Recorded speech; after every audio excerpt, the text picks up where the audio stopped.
Naging makabuluhan ang pagdalo ni Pangulong Ferdinand R. Marcos Jr. sa ika-46 na ASEAN Summit. Dito mas pinaigting ng mga bansa sa Timog Silangang Asya ang kanilang puwersa para sa ikatataguyod ng bawat nasyon. Ang buong detalye alamin natin mula kay Simon Ong. Pagkakaisa, pagtaguyod at paninindigan. Ilan lang yan sa mga giniit ni President Ferdinand R. Marcos Jr.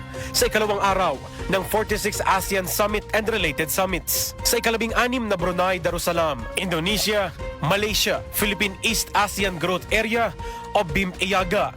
Kinalala ni Pangulong Marcos Jr. na nagsilbi rin bilang chairperson ng organisasyon ang nagpapatuloy na kooperasyon at partnerships ng bawat bansa sa BIM-EAGA. Aniya, malaki ang naitulong nito para sa benepisyo ng bawat individual sa ilalim ng samahan. Together, we have laid down stronger foundations for inclusive, sustainable, and innovation-driven growth. Iginit din ni Pangulong Marcos Jr. ang naging progreso ng BIM-EAGA simula noong inadapt nila ang Vision 2025.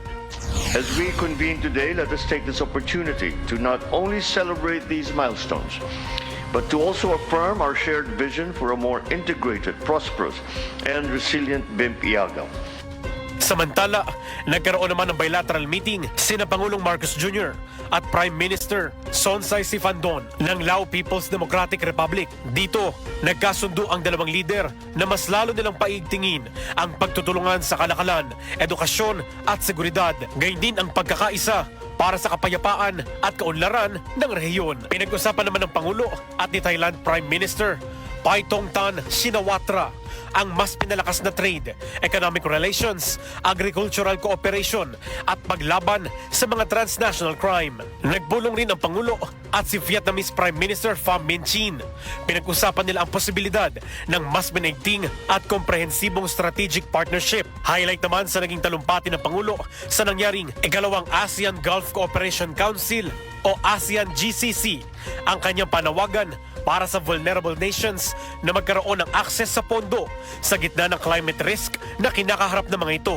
Pinuri rin ni Pangulong Marcos Jr. ang ASEAN Business Advisory Council o ASEAN-BAC dahil sa kanilang inisyatibo sa responsableng paggamit ng artificial intelligence platform para sa innovation at regional collaboration ngayong digital age. Sama-samang nilagdaan ng iba't ibang nasyon sa Timog Silangang Asya ang deklarasyon ng Kuala Lumpur para sa ASEAN 2045 na pinamagatang Our Shared Future. Tinawag na historic milestone ang pagpirma at adoption ng naturang deklarasyon. Magbubukas rin aniya ito ng panibagong chapter sa development ng ASEAN countries sa susunod na 2 dekada na nakatuon sa pagkakaisa, pagtaguyod at paninindigan ng mga bansa para sa ikabubuti ng bawat isa. Para sa totoong balita sa Bagong Pilipinas, Simon Ong, Congress News.